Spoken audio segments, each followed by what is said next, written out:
Hello there. Welcome back to Grade 12 Consumer Studies. This video, want to look at a question on the consumer.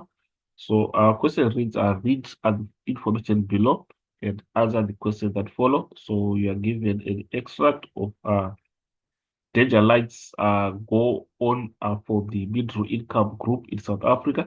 So, you're given information that you need to just read before you attempt to answer the question, whereby it reads that it is becoming more difficult for middle income consumers in South Africa to put food on the table. Increase in inflation, petrol and diesel are making it financially more difficult for consumers. It is predicted that income tax will also increase in 2017. So this is the information that we are having. The first question reads and define the term inflation. So we just need to give the definition of inflation, whereby remember inflation is a general increase in the price of goods and services in an economy. So at the end of the day, you're going to see that inflation is characterized by a gradual loss of purchasing power that is reflected in a broad rise in prices for goods and services over time. So that is the description of inflation that we have. So, but if you go to other section, we do have a brief description of inflation, whereby we are saying inflation is the rise or increase in the price of goods and services over a specific period. Usually, this period is in a year. So, moving on to the second question, which is saying describe the effect of inflation on the purchasing power of the rand is predicted in the extract below. So if you go to the extract, it reads increase inflation, petrol and diesel are making it financially more difficult for consumers. It is predicted that income tax will also increase. So is it is becoming is increase inflation is making it financially more difficult for consumers is because the consumers obviously the value of the money that the consumers have is going to lose as they are going to purchase the petrol and diesel. So the description is based on the concept that the same amount that is possessed by consumers is now going to purchase less units of the goods. So basically, that's the description that we have that can entail that the currency has lost value. So that's what we have. So the currency, in particular, according to the question, is the power of the rand. So obviously, the strength of the rand is lessened. So that's how we are going to explain it in the other section as we see that it reads inflation decreases the purchasing power of the rand and fewer goods or services can be bought with the same amount of money uh, due to decrease the value of the rand. So that's what we have. So goods and services will be more expensive. So the points are just trying to illustrate that the rand has lost value. So going on to the next part of our question, which is going to be 2.1.3. Name two ways in which the government obtains income tax from middle income consumers. So you are going to see that obviously they are going to charge income tax, for example, direct taxes on the income that income going to be earned by the middle income earners in form of the salaries, whereby they charge a pay as you earn a payee. So that's one of the ways in which the government obtains income tax from middle income consumers, whereby they are going to charge pay as you earn. So we have pay as you earn payee as the first point, and also we have provisional tax or tax from irregular income earners. So these are the two that we have.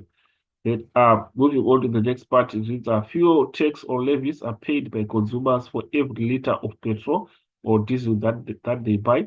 Explain what fuel tax or levies are used for. So obviously, these fuel tax or levies, they are going to be used for road accident funds. And also, we are saying road accident fund, and this is just a third part, the payment to third party victims of a motor vehicle accident. So basically, this is just a motor vehicle accident compensation. So that's what we have on that part, 2.1.4. We see that this is the explanation that we have, which reads The levy of fuel tax is used for the road accident fund or third-party victims of motor vehicle accident compensation. So that's what we have. And moving on to the next part of our question, which now reads, explain how the increase in the petrol and diesel price will contribute to the challenges South Africans have uh, to the challenges as South Africans have to put food on the table. So obviously, when petrol and diesel increase, when their prices increase, obviously it's going to increase transport costs.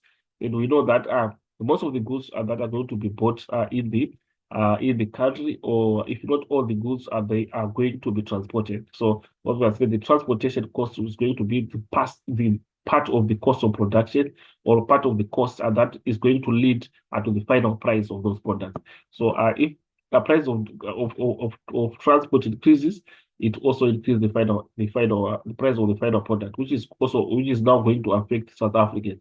So this is how we are going to explain it.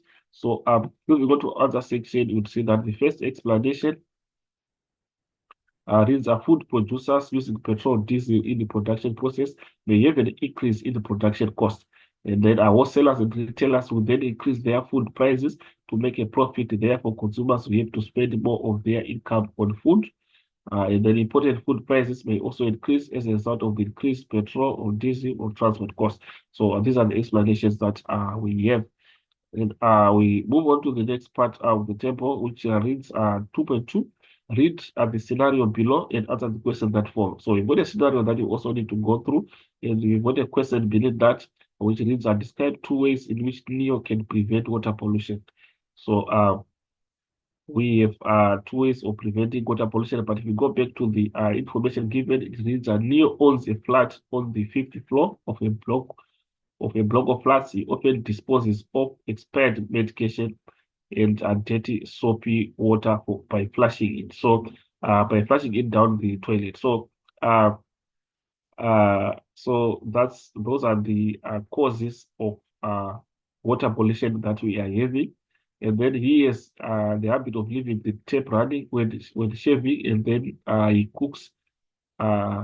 he rinses the greasy saucepans under the running water. So basically, this is the information given. But if you go back to the question, you're going to see that it requires us to come up with ways in which NEO can prevent water pollution. So the ways to prevent water pollution should be ways that should be able to solve the problem that NEO is causing. Remember, NEO is disposing expired medication. So it should be a preventive measure that is going to prevent the disposal of expired medication, and also the uh, preventing the issue of dirty soap water being flushed down the toilet. So those are the preventive measures that we are going to raise. So we are saying NEO should dispose all the medication of dirty soap or dirty soap water in an acceptable or ethical manner. So that can be a solution. You should also environmentally safe or friendly use environmentally safe or friendly cleaning agents. So that's another solution. So those are the solutions that we have. So I'm moving on to the next part of our question. It reads, read the excerpt below and answer the question that follow. We also have an excerpt which reads, Jack is never defaulted on paying his household municipal services. The municipality failed to pay the electricity provider over a period of time. The provider decided to cut the electricity supply between 6 to 8. Of course, this is in the morning, and between 1700 hours and 1930 from January to 17 for all households in the municipal jurisdiction, which is the area. There are first part of our question, name two household municipal services that are provided other than electricity. So which are the municipal that are being provided other than electricity. But we see that according to the question, we are being only told about electricity, so it means you are supposed to give municipal services that are out of the scenario given.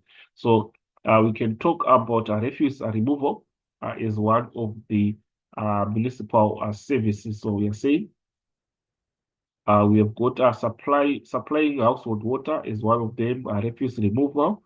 We also have sanitation or sewage collection. So those are the services that we have. And then we go to the next part, explain whether Jack is a responsible consumer or not. Jack is a he is a responsible consumer. Why? Because he has never defaulted on paying his household municipal services. So that is a motivation that he is actually a responsible consumer. So going to other section, we see that that is the response that we have, whereby we are saying yes, he is a responsible consumer. Jack never defaulted in paying for municipal services, so that becomes the motivation. So we go to the next part of the question, which is going to be the last part of our question. Analyze to what extent any two parties in the scenario above have fulfilled their responsibilities regarding municipal services. So we see that our question is saying to what extent. So it means even those that have failed to deliver can also be mentioned. So you see that we've got Jack, who has actually fulfilled the responsibilities regarding municipal services. Jack is fulfilled, but if you look at the electricity provider, municipality in terms of electricity, it didn't deliver as expected. It is we are seeing that on this part, this is the reason the provider decided to cut the electricity supply in between. So it provided and then later on had to cut electricity, which means it didn't fully contribute in terms of responsibilities regarding municipal services. So we go there and try to see according to other section. We are saying Jake fulfilled this responsibility as a consumer. He paid for the consumption of these services or electricity from the municipality. And then second point, the municipality did not fulfill its responsibility or of service delivered towards Jack as far as electricity is concerned. So we have indicated as that it was cut, later cut, which is an indication. The last part, the service provider uh, supplied electricity for certain periods, but cut the electricity supply because the municipality did not pay the service provider. So we see that uh, the service provider uh, did not deliver as expected. So this is the extent that we can explain. So basically, this is the last part of our question two, to this question paper. So thank you for listening, and hopefully the video was helpful. And please, let's not forget to subscribe and share to our channel. And let's not forget to share the link to all our colleagues who are doing our subject so that we can keep on to get notified of new videos that are going to be uploaded. And let's take note what typical examination questions will be uploaded on this channel. So let's meet again in the next video.